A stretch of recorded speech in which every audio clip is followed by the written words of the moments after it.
ሰላም ጤና ይስጥልን ተመልካቾቻችን ከአንከር ሚዲያ ዝግጅት ክፍል ያክብሮ ሰላምታችንን እናቀርባለን። በምስራቅ አርሲ በኢትዮጵያ ኦርቶዶክስ ተዋሕዶ ቤተክርስቲያን እምነት ተከታዮች ላይ ግድያው ተጠናክሮ በቀጠለበት በዚህ ወቅት የኢትዮጵያ የሃይማኖት ተቋማት ጉባኤ ምርመራ አድርጌ ጉዳዩ ከሃይማኖትም ከብሔር ጋርም የተያያዘ አይደለም የሚል ውጤት አግኝቻለሁ ሲል ሪፖርት አደረገ።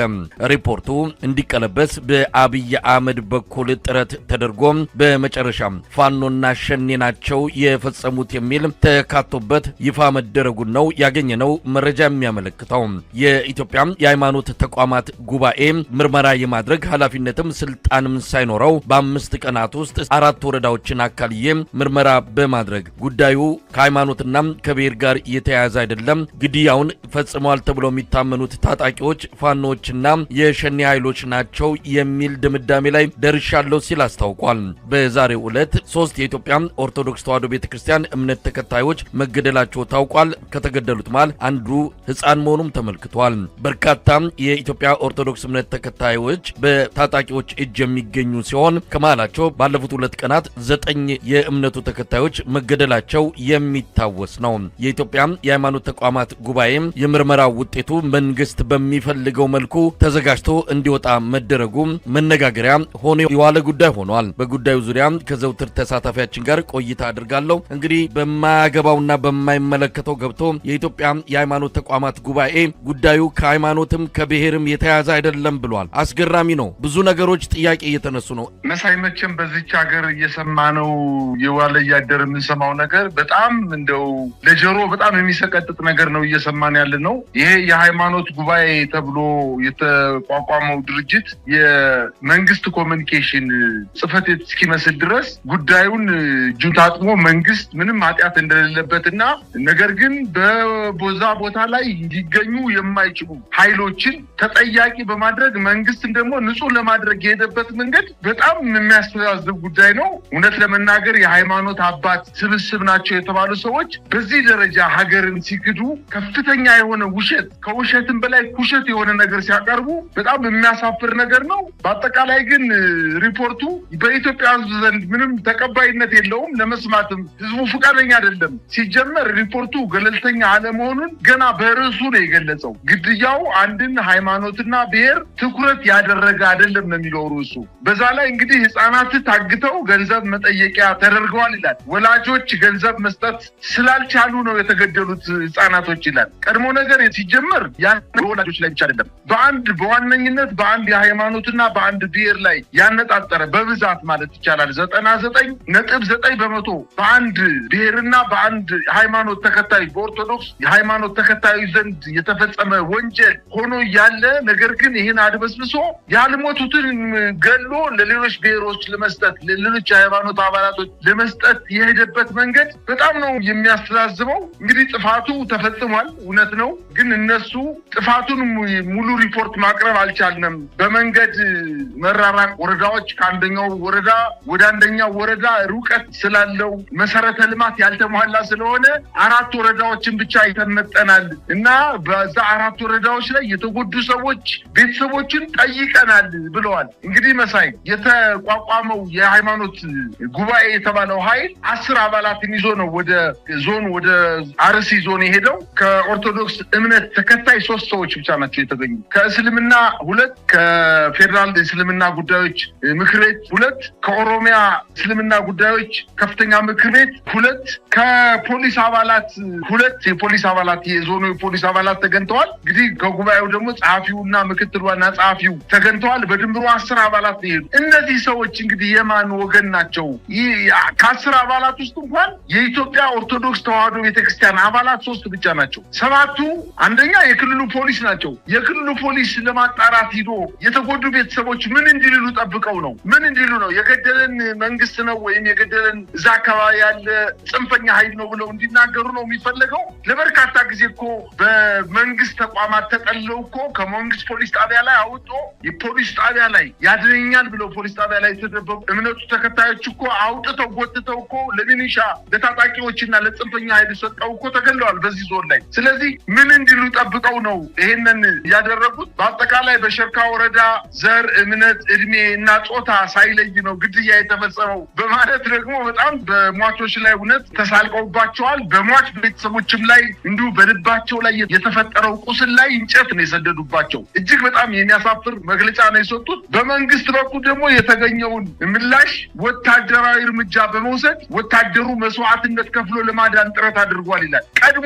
ነገር በዛ አካባቢ ገዳይ ማን ነውና የመንግስት ታጣቂዎችና የመንግስት መሳሪያ ያነገቡ የመከላከያም ይሁን የፌዴራል ፖሊስም ይሁን የክልሉ መንግስት መስዋዕትነት በመክፈል ህብረተሰቡን እየጠበቁ ነው የሚሉት። በየቀኑ እየተገደለ እኮ ነው። አንተ እንዳልከው በዛሬው ዕለት እንኳን ሳይቀር ግድያው ተፋፍሞ እንደቀጠለና የ10 ዓመት ህፃንን ጨምሮ 3 ሰዎች እንደተገደሉ መረጃዎች ያመላክታሉ። እና ከበድ ያለ ትዝብት ውስጥ የሚከታቸው መግለጫ ነው የሰጡት። እንግዲህ ይህ ሪፖርት ተመለከተው እነዚህ ሰዎች አጣሪ ወይንስ የመንግስት ተላላኪ ናቸው ነው ሰው ብሎ እየገለጸ ያለው። አባትየው እንግዲህ ዳኛ ልጁ ቀማኛ ነው። መንግስት በተጠና መልኩ የሸኔንም እያስገባ እንደ ማስፈራሪያ ቦታውን ለቀው እንዲወዱ ለማድረግ ከፍተኛ የሆነ ግድያ እንዲፈጸም መንገዶችን ከፍቶ ያስገባል። ከዛ በኋላ ሸፍኖ ደግሞ እንዲወጡ ያደርጋል። በጎን ምንም አይነት መግለጫ አይሰጥም። ለሟቾችም የሀዘን መግለጫ አይሰጥም። መንግስት በዋናነት ሸኔ ገደለ፣ ፋኖ ገደለ እሱ የኛ ጉዳይ አይደለም። ነገር ግን የመንግስት ዋነኛ ተግባሩ የዜጎችን በህይወት የመኖር መብት ማስከበር አለበት። እዚህ ላይ ምንም አላሉ። አሁን መንግስትን ንጹህ ለማድረግ ሌሎችን ታጣቂዎች ደግሞ ኃጢአተኛ ለማድረግ እና መንግስት ከፍተኛ መስዋዕትነት ከፍሎ ዜጎችን እንዳይሞቱ እያደረገ ነው እያለ መግለጫ የሰጠው የሃይማኖት ተቋም ይሄ ጉባኤው በጣም የሚያስተዛዝብ መግለጫ ነው የሰጠው። መጀመሪያ ነገር እነዚህ ኃይሎች ወይም ይሄ ተቋም እንዲያጣራ የሟቾችን እንዲያጣራ በአራት ቀን ብቻ ሲሄድ 1 ቀን ሲመጣ 1 ቀን እዛው አካባቢ ደግሞ ምናልባት 2 ቀን አድሮ ሊሆን ይችላል። በሆቴል ግብዣ ተደርጎለት እንክብካቤ ተደርጎለት የትኛውን ኃይል አናግሮ ሳይንሳዊ መንገዶችን ተከትሎ ነው እንዲያጣራው። ስለዚህ መጀመሪያ ማን መብት ሰጠውና ነው የማጣራት ስልጣን አለው እንዴ? ስለዚህ ይሄንን በፍጹም የኢትዮጵያ ሕዝብ አይቀበለውም። እንግዲህ ገዳዮቹ ገለው ወደ ጫካ ሚሊዮን ከተማ ላይ በመንግስት ሽፋን ተደብቀው ሊሆን ይችላል። መንግስት ይህንን ኃጢአት እየፈጸመ ይህን ወንጀል እየፈጸመ የሃይማኖት ተቋማት ደግሞ ለዚህ ወንጀል ሽፋን እንደሰጡ ነው አብዛኛው ማህበረሰብ እየተገነዘበ ያለው መሳይ።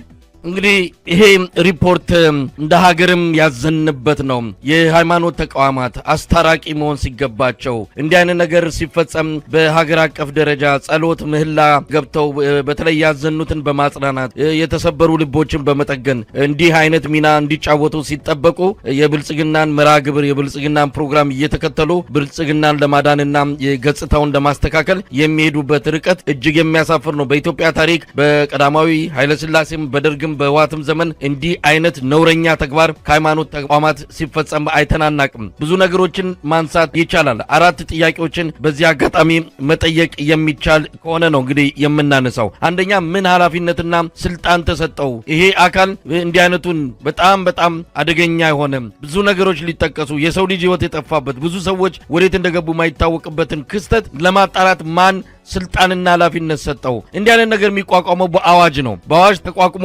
ገለልተኛ የሆኑ የተለያዩ አካላት ያሉበት ቡድን ተቋቁሞ ነው ይህንን ስራ የሚያከናውነው። ማን ሰጠው? ምን አገባው? የኢትዮጵያ የሃይማኖት ተቋማት ጉባኤ ይህን ምርመራ ለማድረግ እንደሰማነው ከሆነ አብይ አህመድ ነው ያዘዘው። ሊቀ ትጉሃን ታጋይ የሚባል የሰፈሩ ልጅ አብሮ አደጉ ነው። ከሱ ጋር ተነጋግረው ምርመራ ሄደው እንዲያደርጉ። ምክንያቱም እየመጣ ያለው የህዝበ ክርስቲያኑ ቁጣ ቀላል አይደለም። በማህበራዊ ሚዲያ ስለ አርሲዝም ማንልም የሚለው በጣም እየገፋ የመጣ የህዝብ ተቃውሞ አለ። እሱን ለማብረድ ከወዲሁ መንግስት እንደሌለበት በሃይማኖት ተቋማት ጉባኤ በኩል ምርመራ ተደረገ ተብሎ ይህንን ሪፖርት እንዲያቀርቡ አብይ አህመድ ከሊቀ ትጉሃን ታጋይ ጋር ሆኖ የጻፉት ድርሰትና ተውኔት ነው ማለት እንችላለን። ለማንኛውም ምን አገባው የሚለው ጥያቄ የሚነሳ ይሆናል። ሌላው እንዲህ አይነት ምርመራ የሚያደርግ ብዙ አይነት ባለሙያዎች ይገባሉ። የአስክሬን ምርመራ፣ የፎሬንሲክ ማለት ነው። ሌሎችም ከኢንቨስቲጌሽን ከምርመራ ጋር በተያያዘ ባለሙያዎች ከየሙያ ዘርፉ መጥተው ነው በአንድ ላይ ቲም አቋቁመው የሚሄዱት። እነዚህ የሄዱት ሰዎች መጽሐፍ ቅዱስ ከመያዝ ምናልባት ቁርአን ከመያዝ ያለፈ ጸሎት ከማድረግ ያለፈ ምንም አይነት ልምድ ውስጥም ሆነ እውቀት ውስጥ የሌሉ ሰዎች ናቸው። ምን ስለሆኑ ነው ሄደው ይህንን ለማጣራት አቅም አለን፣ ችሎታው አለን፣ ብቃቱ አለን ብለው ሄዱት? እነማን ናቸው ይህንን ማድረግ የሚችሉት? ከዚህ አንጻር ጥያቄው በሰፊው የሚነሳ ጉዳይ ይሆናል። ሌላው ከዚሁ ጋር ተያይዞ የሚመጣው ነገር ግድያው ገና ባልተቋረጠበት አሁን አሁንም ገዳዮቹ ቤት ለቤት እየሄዱ እያፈኑ እየገደሉ ባለበት ዛሬ እንግዲህ ሪፖርቱ በቀረበበት ዕለት ራሱ 3 የእምነቱ ተከታዮች ተገለዋል። ባልቆመና ባልተረጋጋ ባልበረደ ክስተት ላይ ሄደው የሚያጣሩት ምንድነው? ብዙ ጊዜ እንዲህ አይነት ነገር ምርመራ ከመደረጉ በፊት ሰላም አስከባሪ ነው የሚላከው። አንድ የጸጥታ ኃይል ሄዶ አካባቢውን ያረጋጋል፣ ነገሮችን ይረጋጋሉ። ከዛ በኋላ ነው ምርመራ የሚጀምረው። ግድያ እየተፈጸመ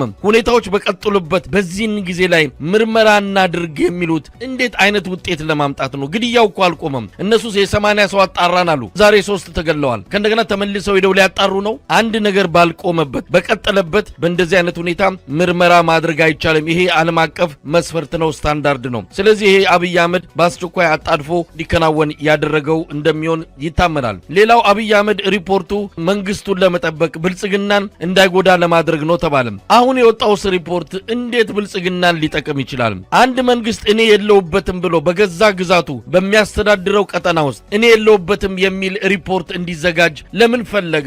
እሱ ባይኖርበትስ ሌሎች እንዳያደርጉ ሌሎች ግድያ እንዳይፈጽሙ የማድረግ ኃላፊነት አለበትና ከነዚህ አንጻር ሲታይ ይሄ ዛሬ ሪፖርት ያቀረበው የኢትዮጵያ የሃይማኖት ተቋማት ጉባኤ ሪፖርት እጅግ አሳፋሪ ብቻ ሳይሆን ምንጊዜም ባሰብነው ባስታወስነው ቁጥር አንገት የሚያስደፋ ነው። እዚህ ላይ የተሳተፉ በሙሉ ሊያፍሩበት፣ እውነት ለመናገር ነገ ከነገ ወዲያ በሕግ ሊጠየቁ የሚችሉ እንደሆነም ከወዲሁ ህብረተሰቡ መልእክት ሊያስተላልፍላቸው ይገባል። እነዚህ ሰዎች እኮ ሲጀመር ሊያፍሩ ነው ወይም ምናምን የሚባለው ነገር ማፈሪያቸው የተበጠሰ እኮ ናቸው። የቆሙበትን ተቋም የሃይማኖት ተቋም ያረከሱ እጅግ በጣም ለፖለቲካ ፓርቲ ወይም ለገዢው ፓርቲ ያደሉ እንደሆኑ እኮ ከመግለጫው ቁልጭ አድርጎ የሚያሳይ ነገር ነው። ሲጀመር የማጣራት ስልጣንን ከየትኛው የሀገሪቱ ማህበራዊና ህጋዊ ተቋም አግኝቶ ነው? በየትኛውም በማህበራዊ ተቋምም ምንም አይነት ውክልና አልተሰጠውም። በህጋዊ መልኩ ውክልና አልተሰጠውም። የሃይማኖት አባቶችም እነሱ እንዲያጣሩላቸው ውክልና ሰጠው አልሰደዷቸውም። ይሄ የብልጽግና ፓርቲ ቅርንጫፍ ጽሕፈት ቤት ነው። የሃይማኖት ተቋማት ጉባኤ የሚባለው የብልጽግና ፓርቲ ቅርንጫፍ ጽሕፈት ዛሬ አንተ እንዳልከው ይህ ሰብሳቢው ሰውዬ ቀሲስ ታጋይ የሚባሉት ግለሰብ አብረው ያደጉ ከጠቅላይ ሚኒስትሩ ጋር አብረው ያደጉ የልብ ወዳጅ እጅግ በጣም ሲበዛ የአብይ አምላኪ ሰው እንደሆኑ ይታወቃል። ያንን መሸፈን ነው እንግዲህ እየተሰራ ያለው ስራ። በዛ በአርሲ አካባቢ እየተፈጸመ ያለው ወንጀል ለመሸፈን ሳይቀድሙኝ ልቅደም አይነት መግለጫ ነው የተሰጠው። በ4 ቀን እንቅስቃሴ እንግዲህ ከ4 ቀን ውስጥ 2 ቀኑ በመንገድ ያልፋል። ምናልባትም በዛ ከተማ ሄደው 4 ወረዳዎችን በ2 ቀን አዳርሰዋል የሚል እምነት የለኝም። በአጠቃላይ ከብልጽግና ፓርቲ ተልዕኮ ተሰጧቸው በአስቸኳይ ማስተባበያ እንዲሰጡ አሁን እየተፋፋመ ያለው በኢትዮጵያ ኦርቶዶክስ ተዋሕዶ ቤተክርስቲያን ምዕመናን ዘንድ እየተፋፋመ ያለው ተቃውሞ ወደ ከፍተኛ ደረጃ ወይም ብልጽግና ወደማይቆጣጠረው ደረጃ ይደርሳል የሚል ስጋት ስላለባቸው ነው መኪና መድበው በጀት መድበው እጀባ ታጣቂ መድበው ደርሰው እንዲመጡ በማድረግ ምናልባትም ይህንን ጽሑፍ የጻፈው የብልጽግና ፓርቲ ጽሕፈት ቤት ሊሆን ይችላል እንጂ እነዚህ ሰዎች ይህን ያክል ማሰናስለው የመጻፍ አቅም አላቸው ብዬ አላምንም። እንግዲህ ፖሊሶች ናቸው፣ በዛ አካባቢ የሚኖሩ ፖሊሶች አብረው ሂደው የተበደሉ ሰዎችን ጠይቀናል ነው የሚሉ እነዚህ ፖሊሶች ናቸው። እንግዲህ ጥያቄ አቅርበው እነዛ የተበደሉ ሰዎች ወይም ቤተሰቦቻቸው የሞቱባቸው ሰዎች በድፍረት ገና ቤተሰቦቻቸው አይናቸው የሞቱ ሰዎች እንኳን አይናቸው ሳይፈስ እነዚህ ሰዎች ፖሊስ መጥተው ፊት ለፊት ሲጠይቃቸው አዎ እነከሌናቸው ያስገደሉን ብለው እውነቱን እንዲነግሯቸው ፈልገው ነው እንዴ? በአጠቃላይ በአርሲ እየተፈጸመ ያለው ግድያስ ከጥቅምት አጋማሽ ጀምሮ ነው እንዴ የተደረገው? ከዛ በፊት ምንም አይነት ወንጀል፣ ምንም አይነት የጅምላ ግድያ፣ ምንም አይነት የቤተክርስቲያን ቃጠሎ አልተፈጸመም። ነገሩን ለማሳነስ የሄዱበት መንገድ በጣም ነው የሚያሳዝነው፣ በጣም ያስተዛዝባል። በአጠቃላይ ግን ሪፖርቱ በኢትዮጵያ የኦርቶዶክስ ምዕመናን ዘንድ ብቻ ሳይሆን በአጠቃላይ በኢትዮጵያ ዘንድ ፍጹም ተቀባይነት የለው። መሳይ ይሄ መንግስት እኮ አሁን በጣም የሚገርመው እኔ ከዚህ ሪፖርት ምን አንተ እንዳልከው ምን ሊጠቀምበት እንደሚችል አልገባኝም። መንግስት እንደ መንግስት አንድ መንግስት የመጀመሪያው የመንግስት ዜጎችን በሰላም እንዲኖሩ በህይወት የመኖር መብታቸውን ማስጠበቅ ነው። ዲሞክራሲያዊ መብት፣ የመምረጥ መብት፣ የመማር መብት፣ ጤና የማግኘት መብት፣ ነግዶ የማትረፍ መብት ሌላ ሁለተኛ መብት ነው። እሱ የመጀመሪያው መንግስት ማስከበር ያለበት ዜጎችን በህይወት የመኖር መብት ማስጠበቅ አለበት። እሱን አልቻለም ወይንም ሆን ብሎ እየተባበረ እያስፈጃቸው ነው። የብሔር ግጭት እንዲፈጸም ለማድረግ ነው አንዳንዶቹ እየተናገሩ ያሉት እና ራሱን ኃጢአተኛ ላለማድረግ እጁን ታጥቦ በእነሱ አማካኝነት በሃይማኖት አባቶች አማካኝነት ንጹህ እንደሆነ ለማስመሰል የሄደበት መንገድ ራሱ በኃጢአቱ ወይም በድርጊቱ ውስጥ ተሳትፎ እንዳለው ጠቋሚ ማስረጃ ሆኖ ይገኛል። በአጠቃላይ ግን መንግስት መሳይ በዚህ በአርሲ ብቻ ሳይሆን በበርካታ አካባቢዎች ላይ በዜጎች እገታ፣ በዜጎች ግድያ፣ በንብረት መቃማት ዙሪያ ላይ የመንግስት ታጣቂዎችን ብቻ ሳይሆኑ የመንግስት ፖለቲከኞች፣ አመራሮች፣ የወረዳ፣ የዞን፣ የክልል አመራሮች በጣም ተሳትፎ እያደረጉ እንደሆነ በዛሬው ዕለት እኮ የወጣ መረጃ አንድ የኬንያው ፕሬዝዳንት ዜጋ ታግቶ 3 ሚሊዮን ሽሊንግ ከፍለን ነው ያስለቀቅ ነው ብሎ ዊሊያም ሩቶ የኬንያው ፕሬዝዳንት እኮ የተናገረበት ሁኔታ ነው ያለው። አንደኛ የኬንያ መንግስት ለዜጎች ምን ያክል እየተቆረቆረ እንደሆነ አንድ ዜጋው ታፍኖበት፣ ነገር ግን ገንዘብ ለመክፈል ከመንግስት ጋር ተነጋግረን እንግዲህ መንግስት ደላላ ሆኗል ማለት ነው። የኢትዮጵያ መንግስት ገንዘቡን አሸጋግሮ ለጠላፊዎቹ ለሱ ሰዎች ሊሆን ይችላሉ፣ ወይም እነሱ እንደሚሉት ጽንፈኛ ኃይሎች ሊሆኑ ይችላሉ። ነገር ግን አሸጋጋሪ ሆኖ ደልሎ መንግስት ተባበረን ብለው የኬንያ ፕሬዝዳንት መናገሩ እኮ ይሄ በጣም የመንግስት ቁመና አለው ሊባል የማይችል ደረጃ ላይ እንደደረሰ ነው የሚያሳየውና በአጠቃላይ በአርሲ አሁን የወጣ በብዙዎች ዘንድ ውድቅ የተደረገና ምናልባትም የሃይማኖት ተቋሙ ሳይሆን የብልጽግና ቅርንጫፍ ጽሕፈት ቤት ያወጣው እስኪመስል ድረስ ነው ትዝብት የጣሉት እንጂ ምንም መንግስትን ሊጠቀሙበት አይችልም። የሟቾችም ሊጠቀሙት አይችሉም። እንዲሁም የሃይማኖት ተቋሙም በዚህ አጀንዳ ላይ ሊናቅበት እንጂ ሊጠቀምበት እንደማይችል ነው ማየት የቻልኩት መሳይ። እንግዲህ የሪፖርቱን ዝርዝር ሁኔታ ተመልክተንም በሰፊው እንሄድበታለን። ይህን በቀላሉ የምንላቀቀው አይደለም። በሃይማኖት ሰበብ እያጭበረበሩ ምዕመናን እውነት እነዚህን የሃይማኖት አባቶች ሊያወግዟቸውና አባትነታቸውን ሊሰርዙ ይገባል። ይሄ ሊቀ ትጉሃን ታጋይ የሚባለው የብልጽግና ወኪል የሃይማኖት ተቋማት ጉባኤ በአብይ እጅ ስራ ውጤት እንደሆነ ነው የሚነገረው። አንተም እንዳልከው የብልጽግና ቅርንጫፍ ጽሕፈት ቤት የሆነ ነው። ሃይማኖት ተቋማትን ለመጠርነፍና ለአብይ አህመድ እንዲያገለግሉ ለማድረግ የተቋቋመ ተቋም ነው። ይህንን ተቋም የኢትዮጵያ ሕዝብ ድሮም የሚቀበለው አይደለም። ግን እዛ የሚሳተፉ አባቶችን በይፋ እያወገዙ ይሄ ተቋም የሚፈርስበትን ሁኔታ መፈጠር ነው የሚገባው። ስልካቸው ላይ ደውለን ነበር፣ አያነሱም። እውነት እነሱ ጋር ካለች እውነት ስለ ፈጣሪና ስለ አምላካቸው የሚጨነቁ ከሆነ ስልካቸውን አንስተው የምንጠይቃቸውን ጥያቄ እንዲመልሱልን ነው በዚህ አጋጣሚ ጥሪ የምናደርገው። እንግዲህ በአርሲ ያለው ግድያ እንደቀጠለ ነው። አሁንም የታፈኑ ሰዎች አሉ። ጉዳዩን እንከታተላለን። በጣም ነው ማመሰግነው መሳይ። እንደዚህ ላይ አንድ ማጠቃለያ መናገር መፈልገው ነገር ምንድነው? የዚህ ጉባኤው እንዳለው የተጎጂ ቤተሰቦችን ጠይቀን ነው የሚለው። የተጎጂ ቤተሰቦችን ጠይቀን ድርጊቱን የፈጸሙት ሸኔ ወይም ፋኖ ናቸው ብለው ነው በሪፖርቱ ውስጥ ያካተቱት። አርሲ ውስጥ በሸኔ ቤት አርጎ ሄዶ ነው፣ ፋኖ ቤት አርጎ ሄዶ ነው የራሱን ዜጋ ለአማራ ህዝብ ነጻነት እየታገለ ያለ እና ከኢትዮጵያ ብሔር ብሔረሰቦች ተወጣጣው ይህን ስርዓት ከሚታገሉ ኃይሎች ጋር መልካም ግንኙነት ፈጥሮ ይህ ስርዓት እንዲወድቅ እየታገለ ያለ ፋኖ ኃይል አርሲ ውስጥ መሀል አርሲ ምስራቅ አርሲ ውስጥ ገብቶ የራሱን የአማራ ዜጎችና የኦርቶዶክስ ምዕመናንን እና የሃይማኖት አባቶችን ሊገልበት የሚችልበት ምክንያት ብፈልግ ላገኝ አልቻልኩም። እኔ ብቻ ሳልሆን አጠቃላይ የአዲስ አበባ ከተማ ህዝብ እና ሌላውም የኢትዮጵያ ማህበረሰብ በዚህ ጉዳይ ላይ ጽንፈኛ ብለው ያሉትን ሸኔንና ፋኖን ለማውገዝ አቅጣጫ እንደተሰጣቸው ነው አሁን መረጃዎች እየጠቆሙን እንደሚገኙት። የሰላም ሚኒስቴር፣ የኦሮሚያ ክልል ፕሬዚደንትና የጠቅላይ ሚኒስትር ጽሕፈት ቤት የመጣውን ሪፖርት አዘግዩት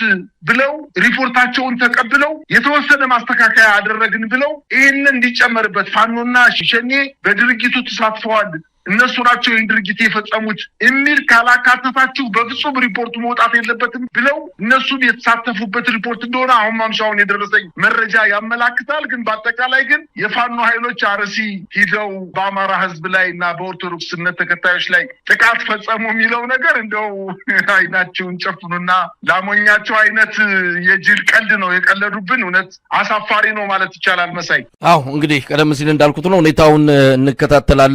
ፋኖን እና ሸኔን በዚህ ያስገቡበት ምክንያታቸውና ፍላጎታቸው እጅግ አስቂኝና ምናልባትም የዓመቱ ኮሜዲ ነው ማለት የምንችል ይመስለኛል። እንደውም አንዳንድ ወገኖች በጉዳዩ ላይ እየቀለዱ እንዳለ ነው የተረዳሁት። ምናልባት ፋኖ አርሲ ድረስ ሄዶ የወዳጅነት ውጊያ ከሸኔ ጋር ሊያደርግ ነው ወይ እስከ ማለትም በመድረስ ነው ጉዳዩን አቃለውና የመንግስትን አካሄድ ምን ያህል ከእውነትም ከእውቀትም የተፋታ አሰራር እንደሆነ በሚገልጽ መልኩ ነው ነገሩን በቀልድ መልክ ህብረተሰቡ እየተቀበለ ያለው ግን በቀልድ የምናየው አይደለም። ሰዎችን የተገደሉት አሁንም እየተገደሉ ነው። ቤተክርስቲያኒቱ ከዚህ ተቋም ውስጥ ራሷን ማግለል አለባት። የኢትዮጵያ ኦርቶዶክስ ተዋሕዶ ቤተክርስቲያን እውነት ለቤተክርስቲያኒቱ የሚሰሩ ከሆነ አባቶች ራሳቸውን በይፋ ከዚህ ሃይማኖት ተቋማት ጉባኤ ራሷን ማግለልና መውጣት አለባት። ይህን እንድታደርግ ጫና በየአቅጣጫው መምጣት እንዳለበት ነው በዚህ አጋጣሚ መልእክት ከተለያዩ ወገኖችም የሰማሁትና በዚህ መልኩ ለማስተላለፍ የፈለግኩት። በጣም ነው አመሰግነው። በድጋሚ እኔም አመሰግናለሁ መሳይ።